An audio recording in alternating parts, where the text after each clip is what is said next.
Yes, actually, could we pause for a minute? I just want to make sure I'm not picking up oh, never mind. Yes. Hey, sorry, I had to make sure that our IT stuff was working. Yes, roll call. Director Matt Sampson, Yes, or here. Director Jed Smith, Here. Vice Chair Ranjiv Kush, Here. and Chair Larry Russell. Here. And out today is Director Monty Schmidt. Okay, can I get a motion to adopt the agenda? So moved. Second. Any comment on the agenda? There are none. Roll call, please. Director Sampson, Yes. Director Smith, Aye. Vice Chair Kush, Aye. Chair Russell. Aye. Okay, public comment on non-agenda matters. There are none. Okay, making it easy. Okay, I need a motion to approve the minutes of the Operations Committee from August 16th. So moved. Second. Roll call. Director Sampson, Yes. Director Smith, Aye. Vice Chair Kush, Aye. and Chair Russell. Aye. Thank you. Okay, now we're to AMI. Hey, good morning. So I'd like to begin by introducing our new AMI program manager, Craig Lordson. Welcome aboard. Thank you. Craig has been here for over 15 years, 11 of those years in water efficiency. So he's well versed in those programs. The last 4 years, he's been the supervisor of meter operations. And of course, as you know, in addition to 7,000 odd meter reads every week and coordinating that effort, we have a number of existing AMI meters that Craig's been managing as well. So he's got really ideal experience for us in terms of knowledge of our internal processes as well as external and how AMI is going to fit for the district. So Craig has a short presentation for us today that's going to provide kind of a nice foundation on what are the pieces of AMI, what are some of the key decisions that we'll be looking at making along the way, and kind of setting that in the context of a time frame for us all. So it's not just a big dollar sign. No, not yet. So with that, I'll hand it over to Craig and off we go.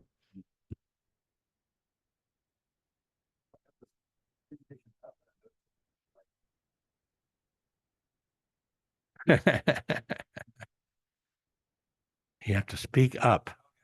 There you go. Oh, Barry has the touch. wow. Stereo. Okay. All right. Thank you for that introduction, Paul, and good morning, Board of Directors. I'm happy to be here presenting on AMI. Like Paul was mentioning, my experience in water efficiency and meter operations has helped prepare me for my dream job as AMI program manager. Perfect. So for this presentation, we're going to look at the process for this AMI project, the AMI communication overview, basically how data moves through an AMI system. There'll be several key considerations that I'm looking at right now.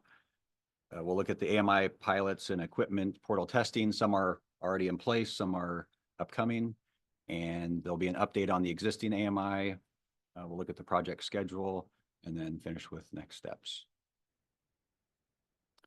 So the project will be spread out over 3 steps. There'll be a slide later in the presentation that has several items underneath these different timeframes. But right now we're in the planning phase for FY25. FY26 will be RFP and vendor selection. And then starting in FY27, it will be the implementation or full deployment. And a water district of our size can expect about a 3 to 4 year full deployment.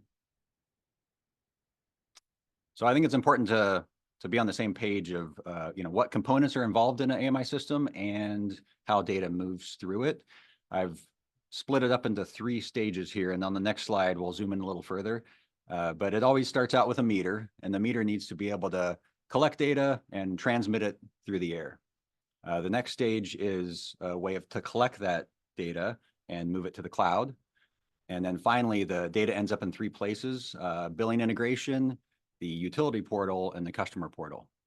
So we'll zoom in a little further here.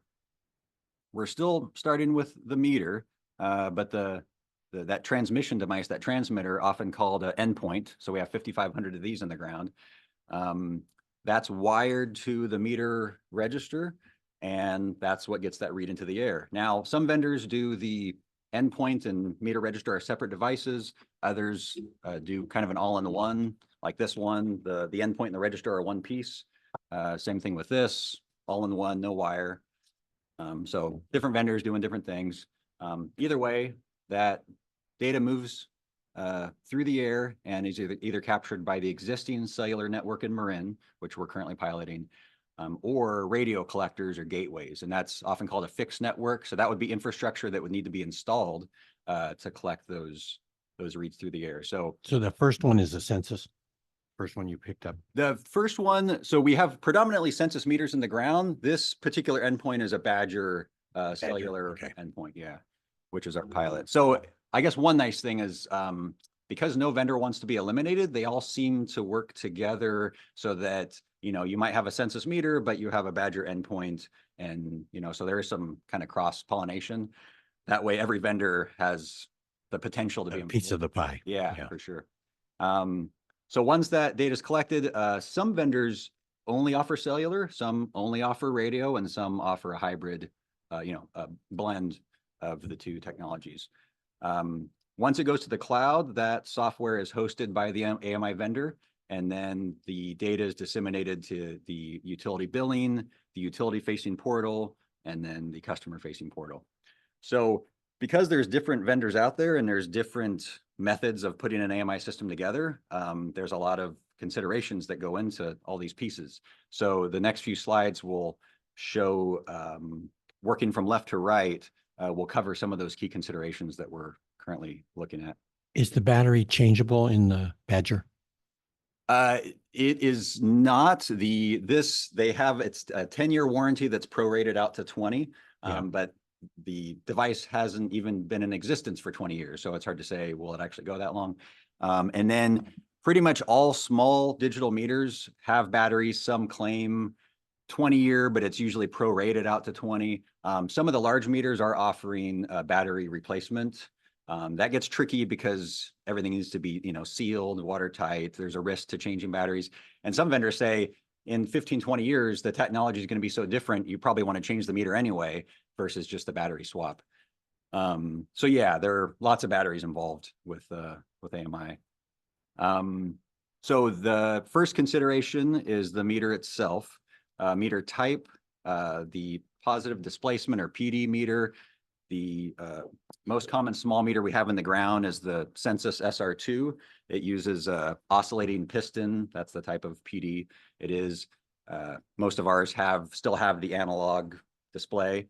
Another type of PD meter is disc, which is listed there. Turbo, that's found on larger meters. That's more of a fan blade style. And then ultrasonic, no moving parts, and that's available across all meter sizes. And the meter body material, the most common material we have in the ground right now is brass. Although there are non-metallic composites, I have that polyphenylene sulfide, PPS listed there. That's an example here from Camstrep. That's, food grade material, corrosion resistant. Energy is not able to move across it. We have a small corrosion protection team, and anytime you can keep potential energy from the customer side causing corrosion on our infrastructure, we always want to avoid that. And certain meter materials basically have that built in, that insulating protection. Dielectric automatic, huh? Yeah, built right in. Otherwise, we have to use these insulated couplers, which can fail. And yeah. So the brass, composites, stainless, epoxy coated, ductile iron, all of these, everything listed here has pros and cons. So we're just kind of weighing that out.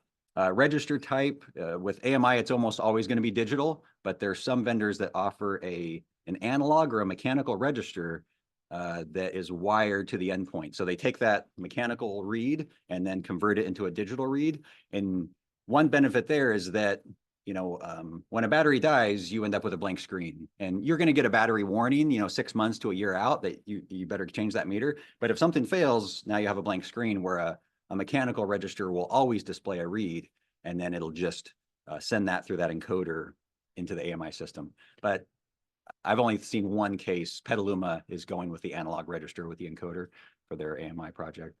Battery life, like I said, some are claiming the 20-year life, but others are still warranted for the 10. We just changed the batteries in a census that was maybe 18 Oh, okay. Yeah, that's, getting out there. yeah. Not bad. Unfortunately, the batteries are common. It's Right. easy to get the batteries. It's hard to get to them. Ah, Definitely not made to be changeable. right.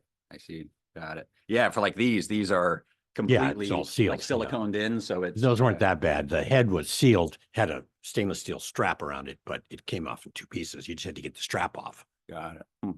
cut it to get it off. So going from the meter to data collection, there's, like I mentioned, the radio, the cell, the hybrid, read frequency. Most vendors do the 1 hour interval data. Some offer 15 minutes. There's at least one that does 1 minute interval data, which is similar to the granularity of the Flume device that's out there. And even at 1 hour interval, I mean, right now we're going from 6 data points a year. The 1 hour interval is going to be 8,760 data points a year. So that's pretty powerful for water use analysis and water budgeting, leak detection. Have we addressed the issue that was brought up about that? That there was a great deal of concern 10 years ago about the guy's traveling for the weekend, but the water flows up. And therefore he's thinking the wife's having an affair because she had another person over there or something. There was a big brouhaha about this. I don't know if we've gotten around to addressing the social sides of it. It has to do with looking at the data itself, huh? Right. I mean, some of our customers like the technology for what they call vacation monitoring, is that you Sure. have that leak when you're out of town and you get the alert through the phone or whatever. You can check in on the use. As far as that, who's seeing that data, you know, there needs to be certain credentials for the person creating the account. And I guess that information can be shared and accessible by whoever gets those credentials Or not. or not. Yeah. Yeah. Right. A quick question on the read frequency. Yeah. Is there a recommended read frequency that would actually be beneficial for leak detection as opposed to not? So right now with our 5,500 pilot, that's the 15-minute interval. But we find that we're mostly only looking at the 1 hour data anyway. I mean, sometimes we'll zoom in on the 15, but pretty much any other than a 24-hour restaurant or business, there should be several hours per day of zero consumption. So to go 24 hours straight with using water every single hour, that's unusual.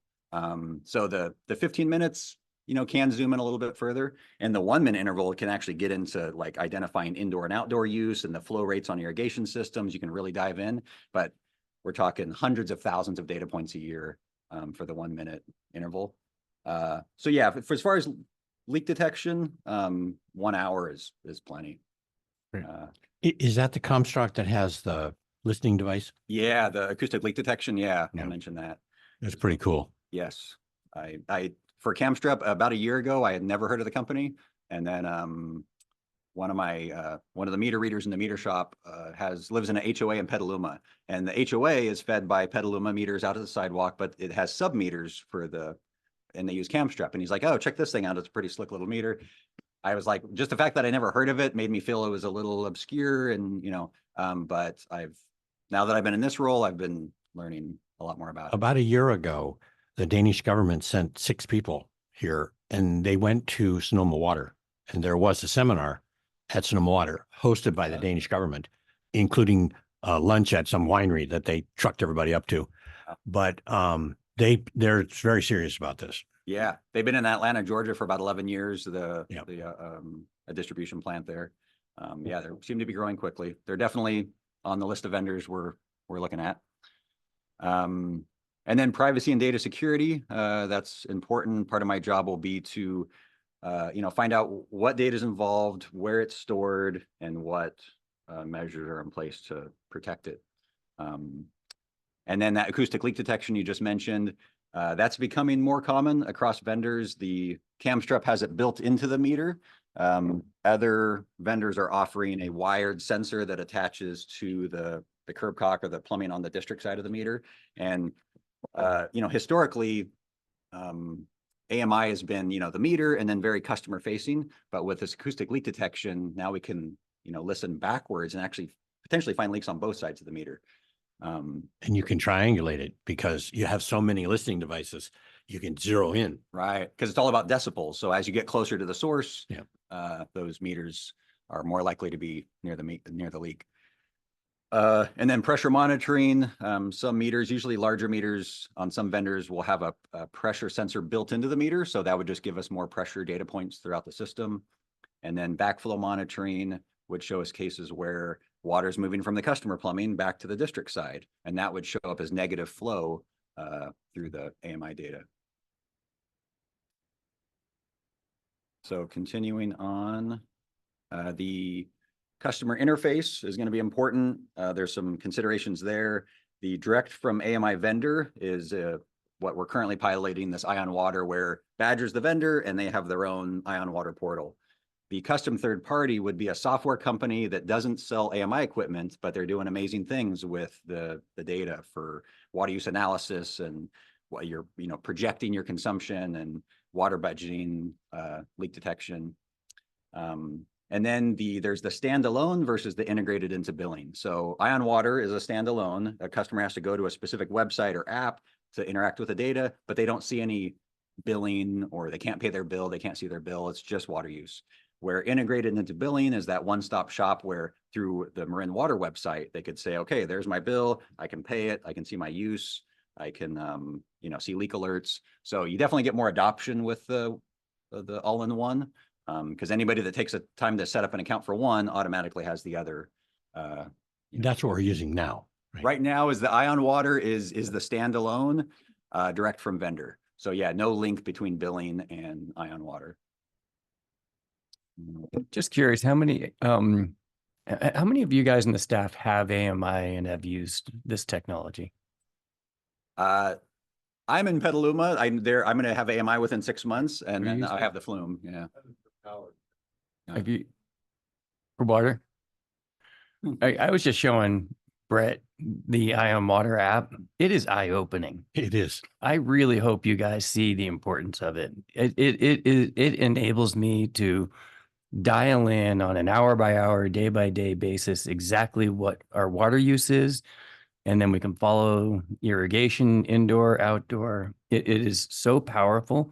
I think if you guys actually were to find a way to get it, you might understand why we think this is really important. Yeah. And it's an amazing tool. My wife does it. I'll just ask her, what do we do using now? And so she's adapted to it completely. And she's a technical person, but not particularly computer technical. Right. But she figured that out, and it has had no bumps that I can tell. Right. And I think the real power is, folks, like when I had got access to my PG&E, gas and electric, at first I was like, okay, this is interesting. I'm seeing a pattern, and certain times a year, heater kicks on, gas goes up. And then now it's maybe once a year, right? I'm pulling it up. But Yeah. I think the real power of the customer access is the automated leak alerts, and that at some point you're going to have continuous flow, and whether you're checking the app or not, you're going to get notified that flow has started.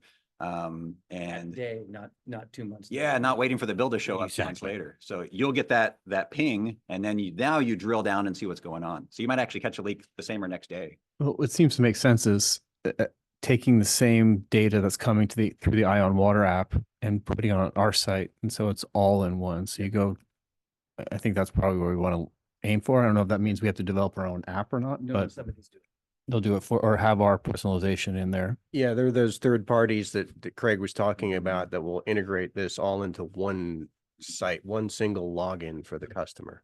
Yeah. And then some additional considerations, the integration in SAP. So at some point, we're going from our current SAP to SAP HANA. And one of my jobs will be to make sure that the AMI vendor, the customer portal, and SAP HANA are all compatible with each other. Good luck. Thanks. My understanding is that we had thought at least several months ago that we need to get SAP in first and then get our AMI meter technology running. And now it seems like that might not be the case. Right. That we can actually get the meters first and then integrate when we have the SAP new implementation. Is that right? Yeah, because one of the issues was why spend the time and money integrating into our current SAP if it's going to change anyway? Right. But we're already billing off of our AMI reads. Right. So we don't really need to do anything with the current. It's just making sure it's going to work with the future. And it's just moving, everything's just a file transfer back and forth. So as long as all the fields and the comma delimited file, if everything, is where it needs to be, there's some testing involved. But it's, I'm confident it'll work with SAP HANA, and we don't really need it to work with our current version. So my understanding, sorry, Matt, just follow up on that, is that we had delayed the implementation of AMI because we were saying we needed a couple of years to get SAP first. So if that's not the case, are we going to be able to accelerate AMI earlier than what we had previously So the discussed? schedule you saw is based on an independent process. And Craig has looked into this and is confident. And, that we'll be able to do it independently. So it just won't be dependent on SAP. Both projects are going to move parallel. It just didn't look faster than before. In fact, it looked slower because now you have 2030 as an outdate. And I think before we had 2029 at least. Well, so this is 27th, fiscal right? year. Yeah. So next fiscal year is when we'll be sending out the RFP and selecting the vendor. So that's this time next year, we'll be starting that effort and then full deployment. Full deployment by 2030. Full by Full. then. And then just one clarifying question. You did say that we're billing from AMI right now, AMI reads? 5,500 of them. Yeah. Okay, so there's actually still putting right into our billing side. Right. Okay, thank you. Well, to clarify, there's a sort of bit of a manual transfer. The data is all electronic, but there's a step that somebody needs to take to Just move, like the meter move the reads, right? data into the. But it's moving, it's just a meter read. Yeah. That's got to go from here to there. Yeah, it And it's the same process we've been doing for years for bringing manual reads to SAP. Yeah, It's that's my just that point. these AMI reads are kind of piggybacking onto that. And it is, from the meter op supervisor point of view, it's amazing to take a route of, say, 300 reads that might take 3 hours to read, and take that same data and move it into billing in less than 3 minutes. Sure.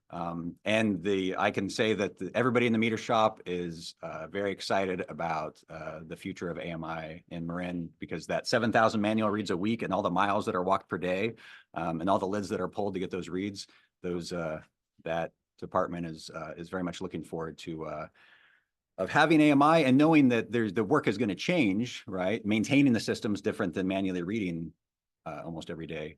And especially tricky ones like Paradise Drive, where Mhm, it's on the side of the slope right, and it's traffic. The guy's got to stop and get it, right. open the lid on the 30-degree angle. It's a little tricky. Yeah, it's one of the most challenging routes in the whole service area is the Paradise Drive. Yeah. Craig, just you're making me think of, I know the analog meters have a certain accuracy requirement metric that's constantly monitored, and I believe there's a required replacement of analog meters that's, after a certain lifespan. Is there a similar process for monitoring the accuracy of digital meters? Is there, do we have, and do we ever compare what the digital and analog reads are? Right.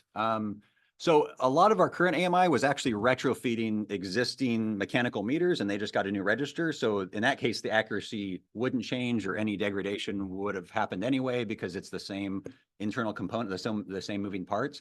But a best practice of any meter system, manual or AMI, is that a small percentage of meters are bench tested every year, and the meter shop has a bench test, and then data is collected on that. And that's also part of the non-revenue water reporting. So regardless, there would be this bench testing would happen with any new system, just to check that.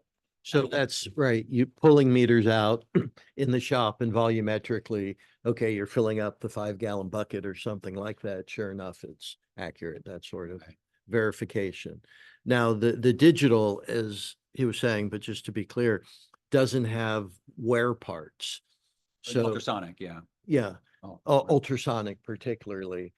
And so you don't get that, the senses, you don't get that degradation over time. So that's a benefit of the ultrasonic meter.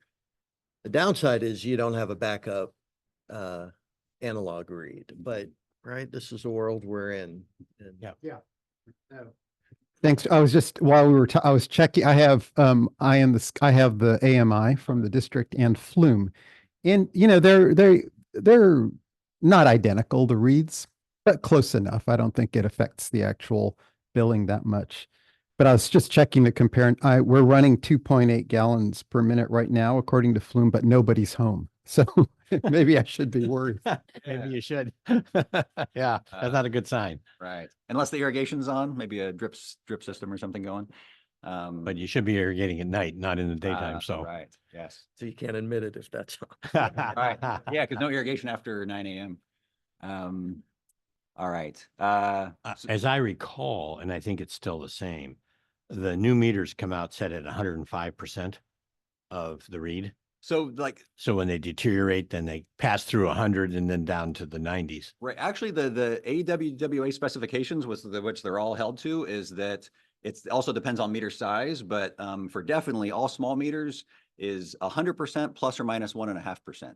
Okay, well, it's and better than they've cranked down on it. Yeah, It used then to be 105. Right, and I've bench tested them right out of the box, and they'll actually have their low, medium, and high test results on the meter itself. Every meter comes with that, kind of like the born on date or whatever of a product. They have the low, medium, and high from the factory.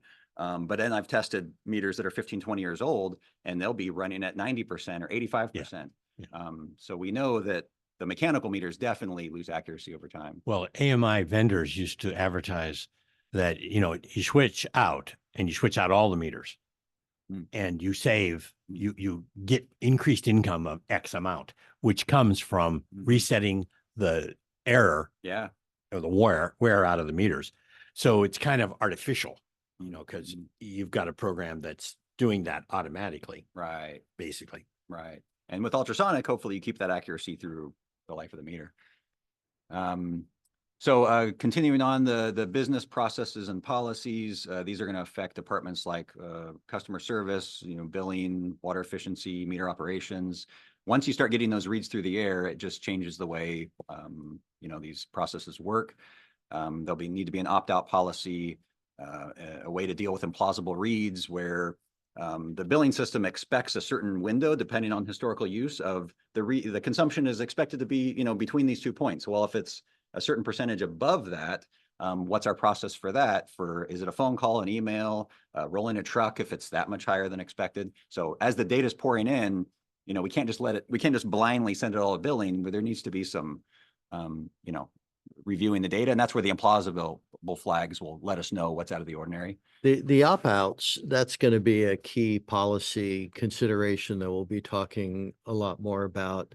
We were touching on kind of one area that folks may have expressed concerns, which is the sort of big brother that we know everything. And then there's the, you know, folks that are concerned about the signals and that sort of stuff. So certainly, you know, out of the gate, a lot of this is going to be education and, you know, comparing, you know, to your cell phone and other devices in your house and that sort of stuff, and the infrequency of the signaling and down by the street. And So its that location, yeah. there's a lot of good information to share to address that, but I think Ranjiv maybe more so than others, you know, we'll get deep into this. And then at some point there will be some percent. And the key is to drive that as low as possible because, right, we're investing all this money and you don't really want two systems. So there's a lot of discussion we'll be having on that going forward. Will there be a charge for the, Many places. many are do doing that, yes. charge, and you know, there's ways to do it. You start at some point and then over time, maybe you move up into the actual cost, which is not trivial for folks on a monthly basis. Especially one-off reads. Right, exactly. So. And then as far as implementation, considerations on, you know, we'll be using a third-party contractor to do the installs, the communications plan for education and outreach. The route approach is just balancing this rollout of meter changes with the manual reading that's still going to be happening during the deployment. So basically those the meter shop's still going to be reading, and they don't want to be reading on top of people changing meters. So there's some collaboration there. And then retrofit versus replace. Once we start full deployment, there's going to be thousands of meters that are well within their useful life as far as age, mileage, warranty. So in those cases, it can be a register change. And then depending on whatever threshold is selected, it would get the full meter change. And then external resources, we'll have to decide along the way if we need to bring in any, outside expertise for any of this project. Do you know what people like Petaluma have done with the old meters? For them, they had the AMR, the automated meter reading, so drive-by, kind of Pac-Manning through the Petaluma, and they did a lot of testing on their 10-year-old meters because their system's starting to fail, so they're switching. They're actually going with the Badger Cellular, and they have about 20,000 meters, and almost all of those are just getting the register swap because they tested a lot of these 10-year-old meters, and they're still testing this, 98, 99%. So they're moving through about 6 months. They're going to do all 20,000 because it's just a register swap. Are all of the current meters meeting the AWA standard on lead? Our meters? Yeah, it's been long enough, huh? Right. That everything. I mean, it's they're considered low lead. I've reached out and in like Census, they won't even put it in writing that it's 100%, Sure. but it all meets the standards in the Safe Water Drinking Act. But that is one nice thing about the food grade, plastic. non-metallic, is Sure. that it's truly zero lead. But yeah, everything meets the current standards. So we went back and replaced them to do that? I mean, we've had meters a lot longer than the. Right. Just through the 0.25 annual meter whatever. change program. I mean, there's thousands It of meter picks it changes up, that huh? happen every year. So yeah, that just kind of organically was going to happen anyway. All right. So Are all the meters the same length? no, the 5/8 and 3/4 inch are, Well, I meant the same, Oh. but all the 3/4 are the same length? yes. Yeah, they're, the 7.5 inch lay length. Yeah, and so then you the can, 1 you inch can is swap, longer. huh? Right. Which is good and bad, because that means the different size meter can replace, so meter installers have to be careful. SAP is smart enough to know the size. So if there is the wrong meters installed, it'll flag it as mismatching size. Our biggest pilot, I'll have a couple slides on this, is the Badger Cellular 5500. Metron, I wanted to try this one out. It does the 1 minute interval data and the endpoints built into the register. Itron, we've been partnering with them for over 15 years for our manual read system. So I wanted to take a look at their AMI solution. Subeka, this one's interesting. I mentioned earlier that, it's either cellular or radio fixed network. The Subeka uses what they call Amazon Sidewalk, and it's part of the Internet of Things. It's actually getting the reads to the cloud through the Amazon Alexa or Echo or Ring doorbell. And there's a nonprofit called Imagine H2O, and they have this water innovation fund. They fund water startups, and they're funding a 100-unit pilot at no cost to the district. Subeka sending us 100 of these. So it to talks try through out. the house? Yeah, but all internet systems have to provide a small sliver of internet for what they call the public good. So where the Flume, you have to link it to your household Wi-Fi. But with Subeka, it's just piggybacking on to that little free bits of internet to get the data up. And they have, like smart dog collars use something similar to latch on to available internet. And we've tested this sample one in a couple areas with 0 cell service in pretty rural areas, and it was getting the data to the That's cloud. interesting. Yeah. So just trying out some new stuff. And then Camstrup, we'll have it in at least a 12-meter pilot to test out that acoustic leak detection. And that's coming up here in the next month or so. So an update on our big pilot, the 5500. Some of the original goals were leak detection. We've identified lots of leaks. The customer engagement with the portal and ways to increase it. There's been letters, emails, phone calls, site visits. And then we've learned from some opt-outs from that big pilot. And then improved efficiencies in customer service, meter shop, water efficiency. Just anytime you can get this data through the air makes things go a little bit quicker. So 9% of our services are part of that pilot, and 30% of our metered water passes through AMI meters because the pilot is disproportionately on some of our highest users. So you could say we're 30% AMI as far as metered water goes. 9% for services. Quick question on the accounts, or we go through this third party vendor like the Ion Water, are we able to get those same, I guess, customer interactions data back like we would with the social media, find out how many people are in the app, how many people are doing what? Would that be considered part of it? Yeah, and they all have their kind of analytics page where, you know, how many have the users have there been in the last 24 hours or in the last 30 days, or how many have set up the account, how many have the account and have the leak alert, because that's a separate component of the app. So 45% of our pilot customers took the time to create the account, which is above the industry average. And we're getting about 20 to 30 more signups every month. So that 45% is slowly climbing. The water efficiency has sent out over 8,000 of the leak and high use letters since 2018. And there's been 1,200 of what we call direct leak assistance for some really large leaks, where instead of an automated letter, it's a phone call, it's a site visit, you know, email, and there's been lots of those. And then we are billing off the 5,500 reads. And the next two slides will look at the water savings that we've seen from this pilot. And I've gotten no complaints Mm. at all from constituents. All of them are in Tiburon, the 5,500, Right. almost all of them. Yeah, Yeah, there's a few, but, and there's things like Contempo Marin, the trailer park.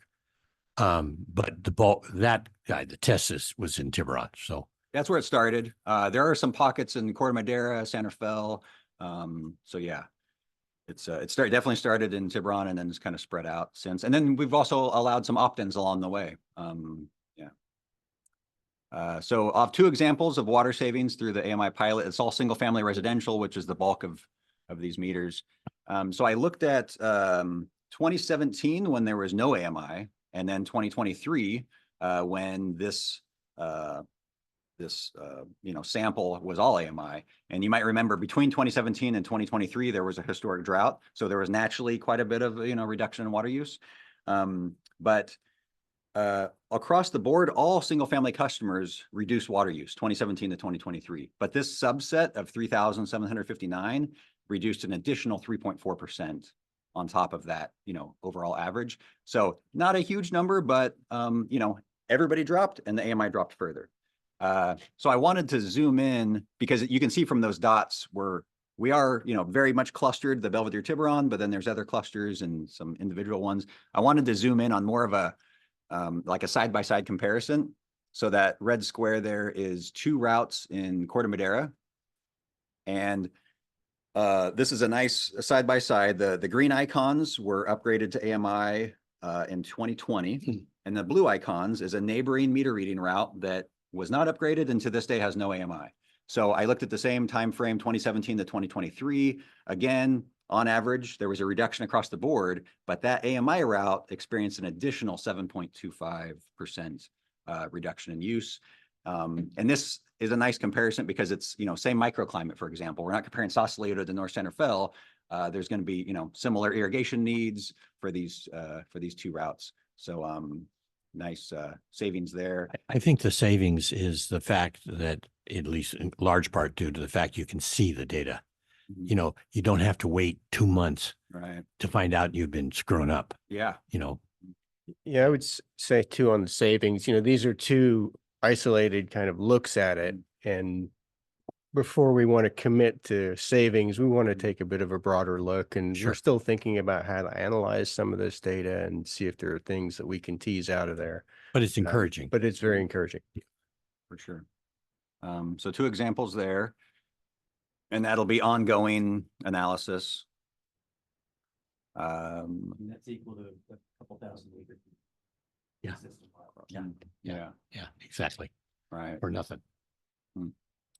And then the project schedule, currently in the planning phase, FY25, vendor and utility research. I've spoken with many Bay Area water providers that are either complete AMI or mid-deployment. And then across the country, I talked to the general manager of a water district in Franklin, Tennessee on Tuesday about their 12,500 meter AMI pilot. Just to kind of learn, I want to talk to, for the different vendors, I want to find real life examples of what the utilities, what they liked, what they didn't like, what they, lessons learned, and hopefully don't make the same mistakes. So internal stakeholder engagement, meeting with different work groups on, how is AMI going to affect their work, and what do they want to get out of the system. Grant opportunities, there's been some grants that got us to the 5,500, and there's a couple more in the pipeline.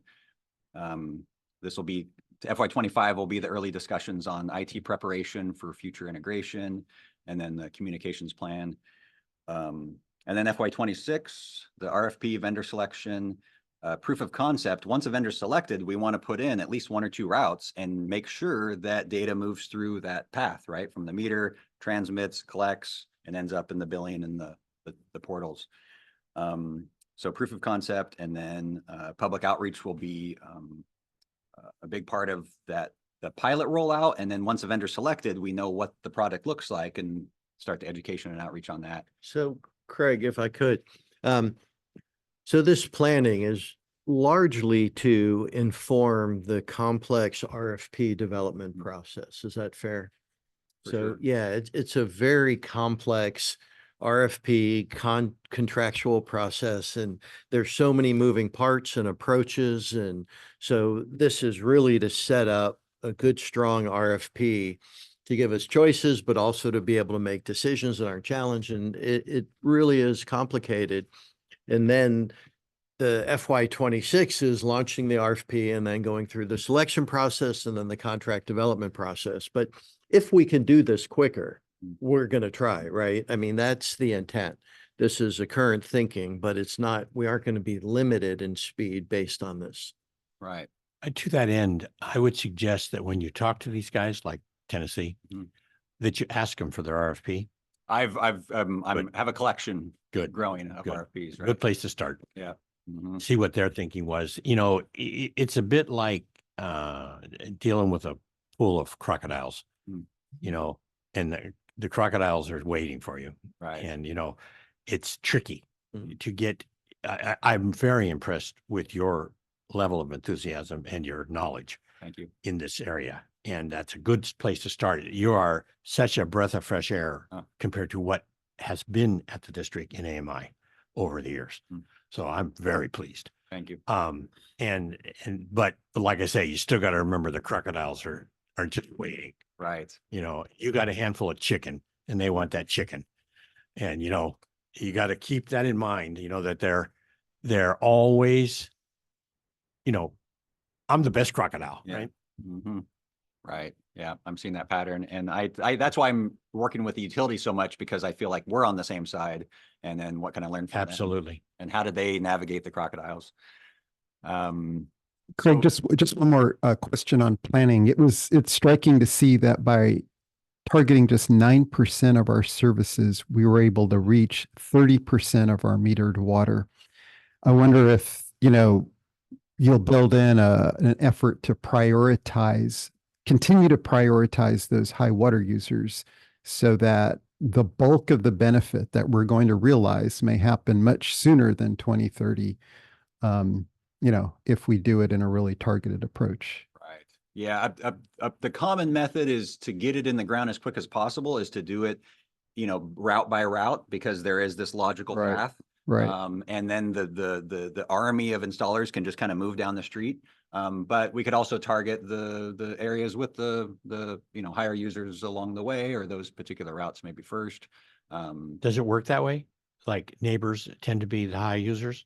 Or because if you start hopscotching the Right. thing, then the meter reader has an Yeah. impossible task. Then it's How Swiss does he know cheese, which yeah. ones to read? Right. It's he'll be told what ones to read, but he's got to walk 3 and then open this one, and Right.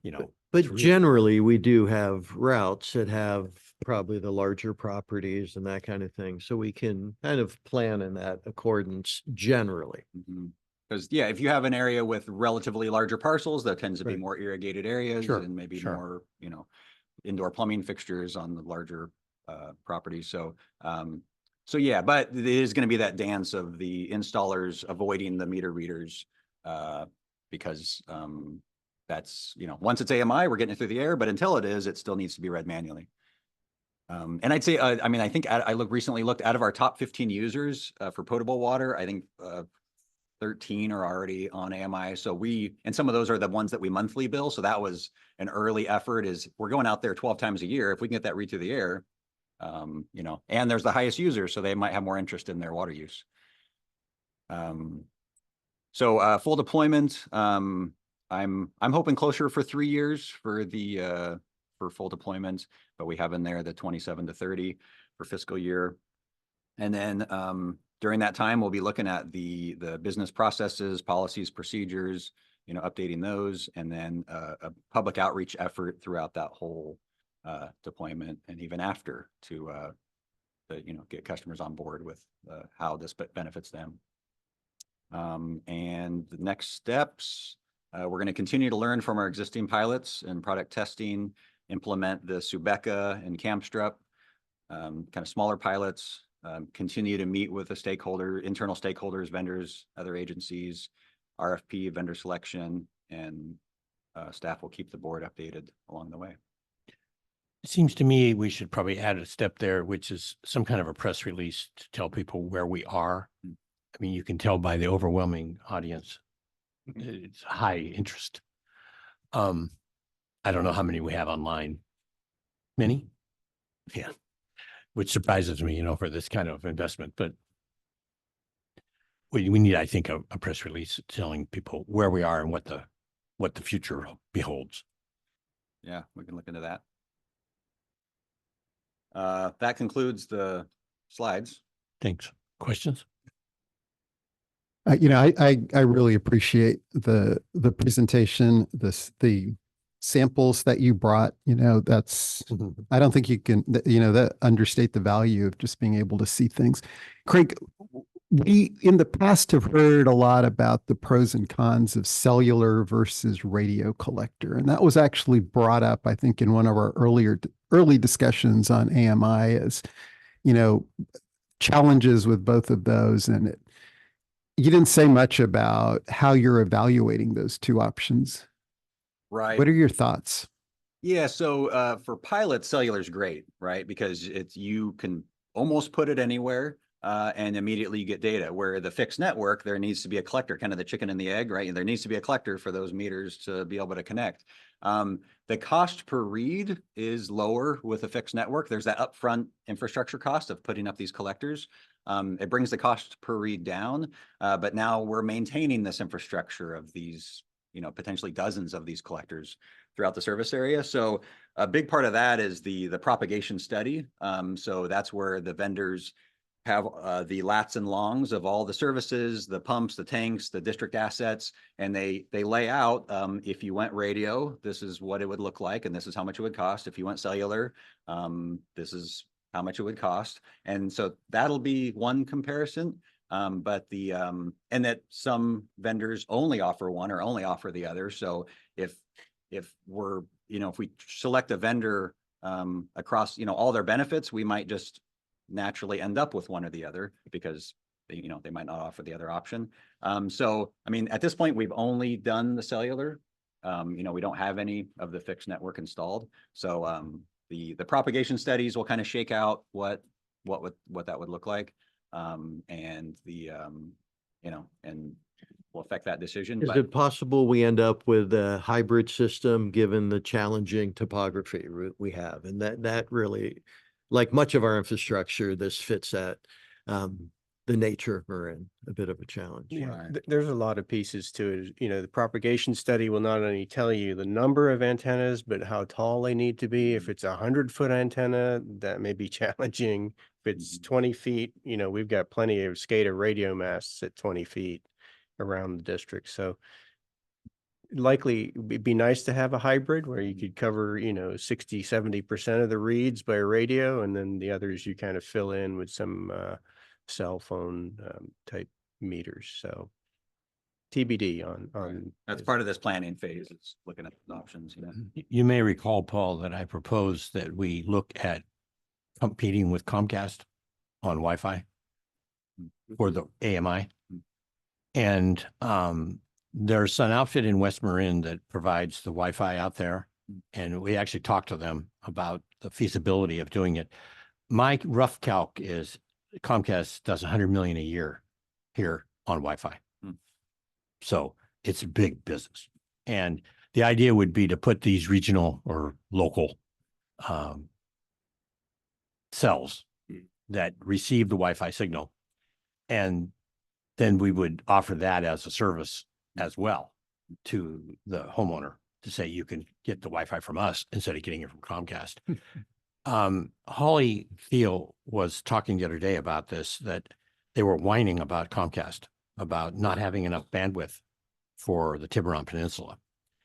And so I don't know, but something to think about. It's a much more involved project. You know, now you have to have full, you're basically building a network inside of the county. But anyway, something to think about. Yeah. We could get into sitcom programming also, which might be Okay. fun. Cash flow. Thank you for the presetation. I'm so psyched that you're on board and pushing this forward. We're here to help and support. So great update and keep it up. Thank you. Great. Yeah, echoing the same thing. This is good to see this continue to move forward, and I don't envy the decision on how you're going to get this network back and forth too. Is there any possibility that PG&E will allow us to partner at all, or is that something that we wouldn't want to explore? Because they have the same setup, I believe, right, through the smart meter program. I mean, I have not seen a single example of that Okay. in all the utilities I've talked to. I think they're transmitting through their wires. Yeah. I think so. The smart meters go through the wire. Even the gas. I think so. I think it talks to the electric meter. Gotcha. I think so. I'm not positive about that, but that's kind of what I remember. It's an interesting question. We can look into No, that. if you haven't seen any examples, that's probably for a reason why we're doing that. One thing we didn't touch on today was estimated cost of all this. Is there, looking at it from where we're at right now through a full deployment, estimated cost in terms of all in?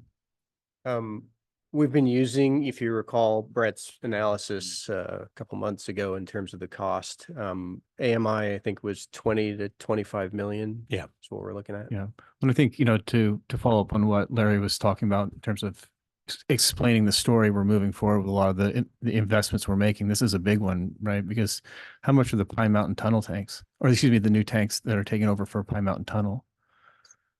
This is a big investment. It right? is a big investment, yes. And so I think we should be, bragging about it and the fact that there's also going to be a gain from it, but also making sure everyone understands it's not a silver bullet, but it's going to be an integral component of our modernization of our system. So thank you.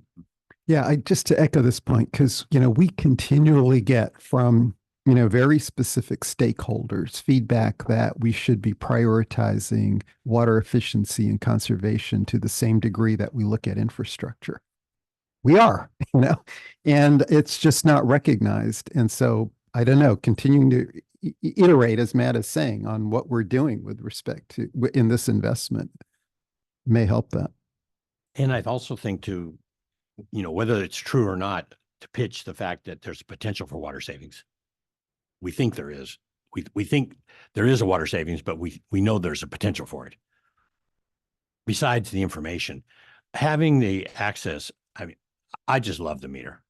Having the access to right now, literally, I don't carry the app, but my wife does. And, we're at 30 gallons or 20 gallons, per capita per day, or 15 or 17 or whatever number we're at, instantaneously. Right. And then the other part of Ben's job is this leak forgiveness thing. That's a big one too, because that really gets people's attention. They get a water bill for $8,000. They go, I got a problem. Right. It would also Yeah. be interesting to build in a leak detection that shows you if your kids are going too long in the shower. There's, speaking of that, there is one agency that Craig found that as part of their approach of the opt-outs, if you opt out, you're no longer part of the leak forgiveness program because Makes you're perfect sense. passing on this immediate Yep. opportunity to find leaks. So yeah, it'll be interesting discussion. And I think your point, Matt, is the Big Brother stuff. Now you're getting in really heavy to people's personal lives. Yeah, and I think that's part of the message we start off right from the beginning, is that this is not a dive that way. This is Yeah. really a dive to Yeah. modernize our system. And their system, the user system, because it now gives them access. I've always been concerned about that. You'd ask people to conserve and then you don't give them the information, but every 60 days. It's like, what good does that do? 60 days ago, you didn't do so well. Oh, good. Right. This also, we didn't talk about it, maybe it's Intuitive will give us the opportunity to talk to the board about going to monthly reads in a very simple, no-cost way. Yes. That could be Yes. helpful in a number of ways. Yes, especially if we can go one step further and get them all on the internet instead of mailing them. Mm, Okay, great. Okay, Any comment from public? There are none. Okay, cool. Well, thank you very much. thank you. Great job. Thank you. Just leave it on. Yes. Okay, water demand. You know what's next? I'll tell a few stories Water while Frank's supply. backing up. No. So in a minute, Lucy will be joining us to go through sort of water supply. You know, you always struggle sometimes when you're titling staff reports, and this one gave me a few flashbacks because it starts talking about supply and demand. And I had visions of being stuck in a macroeconomics class, which is just not the most exciting subject. And I remembered it was water, and you know, it's just water, right?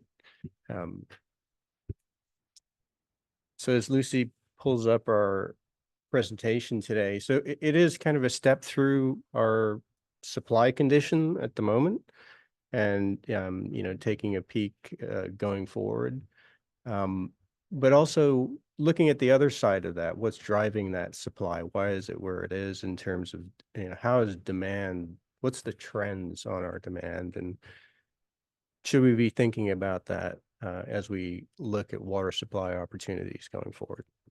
So I'll hand it over to Lucy, our water quality manager. With our delightful weather, I can tell it's probably depressing demand.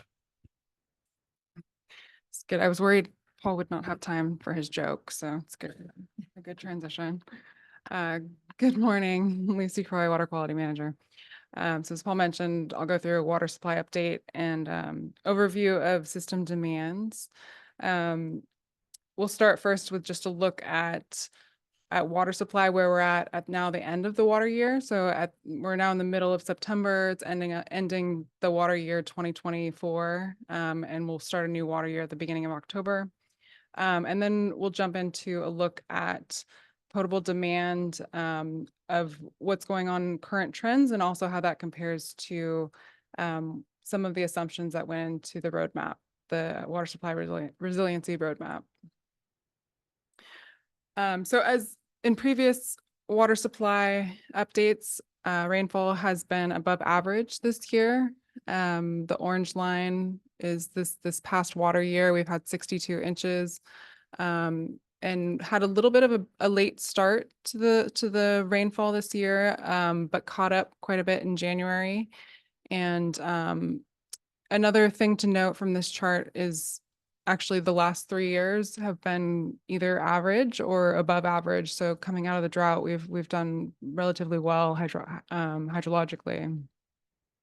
I'll take the credit for that. The rain dances.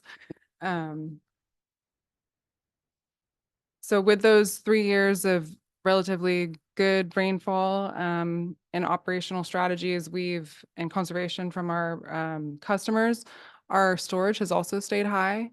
This year has stayed above average, actually the entire water year. So the purple line now showing that the entire water year we've been above average and have been very fortunate for the entire period. Noting though that interestingly, since about May, it does look like the slope of the line is coming down a little bit steeper than last year. And so this was interesting to dive into a bit. And it looks like it's primarily driven by a couple things. We've had some operational changes due to some, we've been taking as much water from Sonoma as we can, but there's been some operational constraints with them recoding Castania Tank. And so that Long accounts for overdue. about just 2,000 acre feet. What was that? Long overdue. Long overdue. And so the project's taken a bit of time to get through. So we've been working with the contractors, and then we've also seen pretty high evaporation rates this year. So I'll get to that in another slide, but that was actually where we found a little bit more losses in our system. For Sonoma, they've also had high storage levels as well. So Lake Sonoma is at 89%. This is just last week, which is 127% of average. And Lake Mendocino has also stayed quite high. They're at 63% of the water supply pool in September. I did note that their line is coming down, their reservoir levels are coming down pretty steep as well. We're not quite sure what operational changes are going on there, but we were going to follow up with Sonoma Water. So just hot off the presses on that, actually it is related to lower imports from the Eel River into Lake Mendocino. So that's why that's dropping a bit quicker. Because of Potter Valley. A little more on that, Paul. I didn't realize that the Yeah. transfers had been affected. They're slightly reduced. I can send you some more detailed information on that, but if you recall, earlier this year, PG&E announced that they would not be raising the gates on Scott Dam to impound that winter water as much winter water across the summer. And so there are less water available for diversion through Eel. So Lake Pillsbury is already lower than it would normally Yeah, be. and that was related to the structural issues up with that Scott Dam, which impounds the water for Lake Pillsbury. Which results in lower flows into the Eel River. Yeah.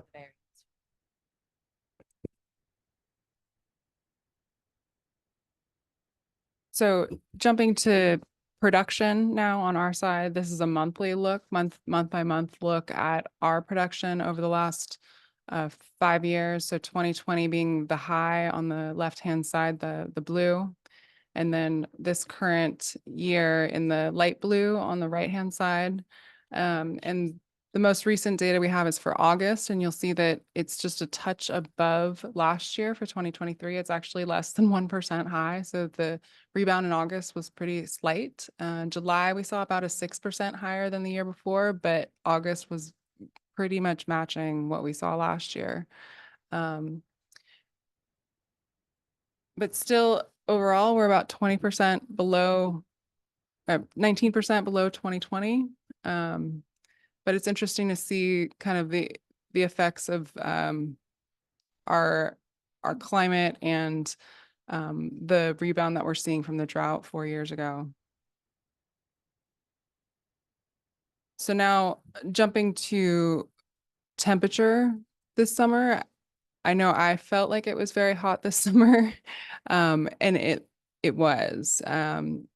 And we saw it with evaporation in our lakes, and I pulled some data from our yard down in Corte Madera and looked at our average temperature over basically the May, June, July, August periods. And it's interesting to see that both June and July were significantly hotter. That's the purple line, than last year. And I think we've heard across the world it was a very hot year, but it was interesting to see that we also experienced it quite locally as well, and that it had a small effect, but it had an effect on our reservoir storage as well. Well, see that it does, yeah, clearly that comparison is, it shows, but it'd be, I'm guessing that our average temperatures, are probably below what we saw for 24, but it would be maybe good to know, interesting to note, does 24, is that closer to an average year? Was 23 actually cooler than, and Right. probably not, but it'd be good to know where we are compared to average. Yes, we did not look at that part. What another piece that I wanted to tie this to is that even with these differences in temperature, we saw a little bit more demand, but the irrigation was not heavily different between the years. So it was interesting to see that our conservation has stayed quite high, and efforts from customers.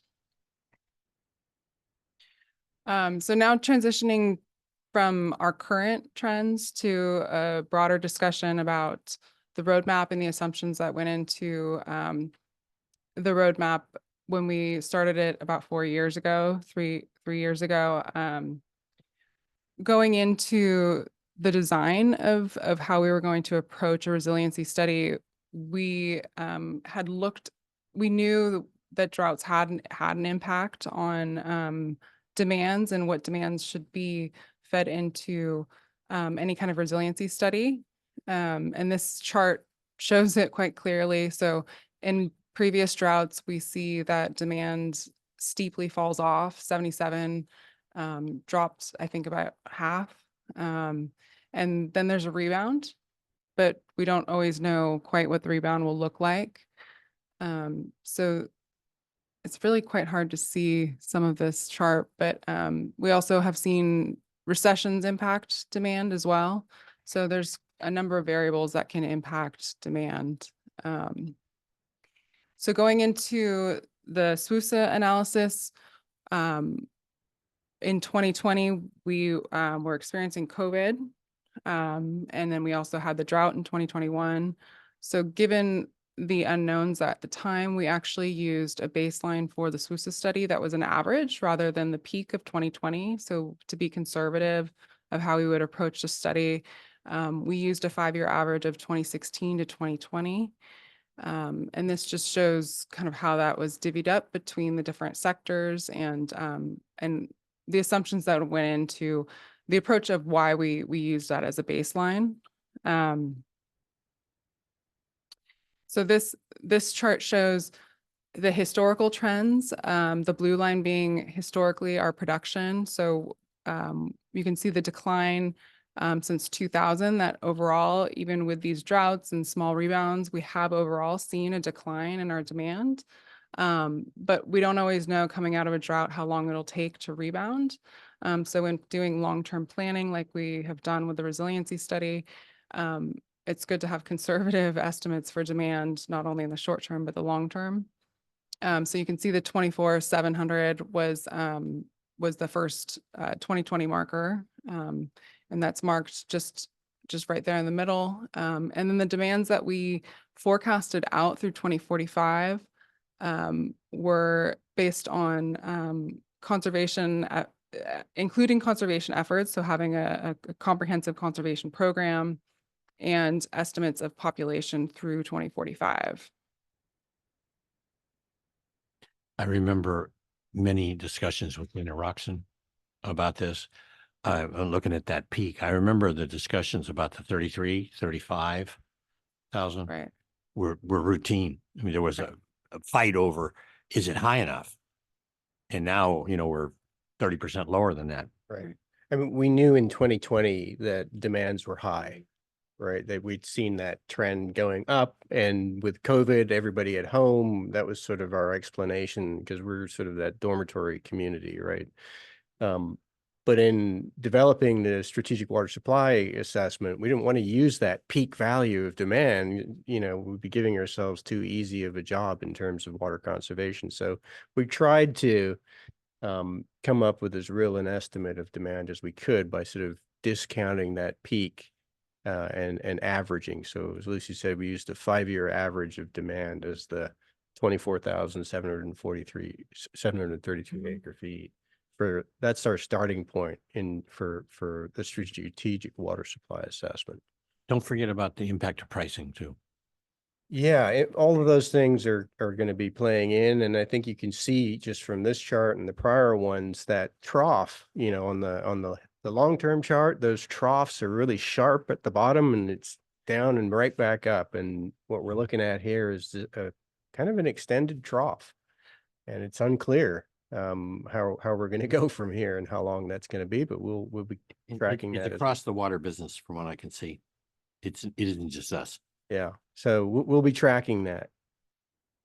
And so at the time that we were forecasting, we were not quite aware that this trough would be down here and also remain down here for as long. You see that in previous droughts and rebounds, it started to creep up a little bit faster. So given that we are seeing a longer short-term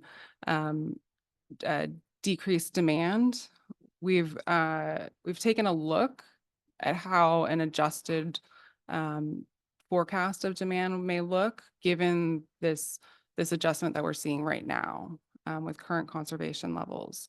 And so taking into, we're not sure of all the influences that are going on right now, whether it's, as you said, the economy, whether it's drought, whether it's COVID. whether it's population. We've taken a few factors and we worked into primarily focus on the long-term forecast. So looking out at 2045, which is the primary focus of the strategic water supply assessment, what would be the impacts down the road, and taking a look at what that adjusted forecast would be, given the short-term decrease in demand that we're having. So what we've come up with is about 2,000 acre feet, and wanted to bring that to you today and show you kind of what we're seeing and what we're analyzing at this point. So what's the context of the 2,000 acre feet in terms of the amount of water that we're looking for as part of the strategic water supply assessment? So over the period to 2045, I think we had called out a reduction in demand of 4,000 acre feet. So by that standard, this is indicating that maybe we're a good portion of the way there. But to follow on that, Paul, you're not at this point saying that this impacts the way we look at our new supply requirements. No. I know there's a lot of variability still in what we'll be able to achieve through new supply development. There's, sorry, Director Grish. Yeah, no, I was just repeating myself. Yeah, I think, and we've tried to suggest that none of this is a certainty in terms of the historical behaviors that we've observed in terms of rebound. And what we're seeing now seems to be somewhat of an anomaly with respect to the prior drought responses that we've seen. So all of the difficulties in projecting future conservation as water supply still kind of apply in the background. But as you know, we've tried to build our conservation program estimates from the ground up. Well, if I could add, we are not coming to the board recommending we change our approach to our strategic water supply assessment. We're just, as staff, we've been looking at demand and we just wanted to bring to the board and the public what it looks like at this point in time. We don't feel we have enough data to have confidence on what that rebound may look like even next year. I do think the earlier comments of looking at temperature compared to average is really interesting, because part of it is, if this summer was kind of a historically hot summer, that starts to increase our confidence maybe that this is real in terms of a longer term trend. But we do need more data and more discussion. And really, it just is fitting into the, ongoing discussions we're having on our water supply efforts, in my view. And then to follow up on that, I think seeing this number, I'm still confused, or still not completely sure how it's fitting into our planning process, or just bringing it for information so that we understand that we are reducing it. Because my fear is that this looks like we're moving the goal line to help us fit where we're driving for. And I want to make sure that we're not going to be moving that unless there's a truly defined reason why. And I think, Ben, to your point, a few years of data might not be the most solid foundation. And that's still looking at just water use by the customer, not looking at climatic changes over the next 5 to 10 years, we should also be looking at as part of that. So just to be clear on the 2,000 acre heat, that's just an update saying we're meeting our conservation goals. Well, Does that sound right? I want to go just a bit farther in that the Jacob study, the strategic water supply assessment, long-term planning is built on assumptions, right? Tremendous amount of assumptions. And as data comes in, you have the opportunity to refine those assumptions, to calibrate those assumptions. So there is a potential going forward that this does get integrated into the planning, but this will be part of the policy discussions over the next few months as we're bringing these larger projects and the board's considering the alternatives and thinking about what demand looks like. And, it just will be one additional data point in context of the overall discussion, if that makes sense. No, it does. Thank you for that. Appreciate it. I don't know. I feel like we're underselling the importance of this. To me, this is massively important. This combined with the AMI savings that we were showing, and we're showing a potential 15% reduction in demand on our system because of the tremendous communications outreach we have, because of our water efficiency programs. I think what we're showing is that this board and this organization is willing to invest in demand reduction, and it's showing. And it could be massively impactful, right? If we're looking to extend our water supply from a 2-year water supply, this here kicks it into, whatever, 2.25, 2.5. Now, that doesn't mean we don't need to invest in significant conveyance and water storage options. I think we need to grow 50%. And if this is 15%, we're on the way. So I think we should take credit for the work you've done. I think we should let the customers know that they're doing great and that they're responding well, and it has an impact on everybody. So I don't know, pat yourselves on the back and keep it up. This is really good news. Jed, I agree that this is good news. My concern is that we're going to be basing further actions on a year or two of data, and we need a little bit more to make sure that all these trends are holding properly for the. Yeah, I agree with you completely. Both of you. It's a peek under the covers of the kind of thinking that has to go on and the uncertainty that, I remember numerous discussions about, will these trends hold up? Not about this trend, but about previous ones. Can you assure yourself, us, the district, that we're safe with this demand projection?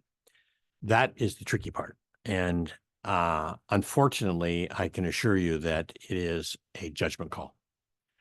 You're not going to find the data to do anything more than to evaluate it from like this. And, it's just not there. And unfortunately, it's a real-time bioassay. So, things are happening while you're talking, and it's hard to fully assess them. And I know that leaves a discomfort level, but it's just the way things are. I will respectfully push back a little bit on that, Larry. I think there are factors underlying this trend that we have more understanding of. A big one is water efficiency, just in all of our activities. Sure. We're just, our appliances. And I do think that we can find pretty strong relationships, or consistent, at least, relationships between pricing and demand. So I actually have more confidence in this trend than maybe, you're suggesting, but again, we'll see, right? I wasn't so much suggesting a lack of confidence in the trend. I was suggesting the inability to satisfy our desire to have harder data. It's just the way water is. Yep. It's stochastic, and the end product is it's random. So, I mean, you look at those curves that Lucy put up about the rainfall. We come out of that drought, and 2022 is this bumper year. Why? Who knows? And then I can, like I say, I can remember numerous discussions about, can we count on conservation to lower the demand? And obviously we can, because you've seen, like I say, I mean, I remember the discussions of 35,000, even higher than 35,000, with Dana Roxon, who was the previous, I don't know if he wasn't the chief engineer, but he was in charge of this part of it. And, you can't answer the questions. You have to just use judgment, and you plow forward. Thank you. In summary, overall demand, residential demand is staying quite low following the drought. And we're happy to see that. And this suggests that there is the opportunity to continue to evaluate and refine water demand projections from the resiliency study, and continue to look at it over the next months and years. And then also develop our resiliency studies and our scenarios and alternatives accordingly. And then going back to water supply, conditions for both ourselves and for Sonoma have remained above average throughout this water year. So it's really great to see that going into the next. And thank you.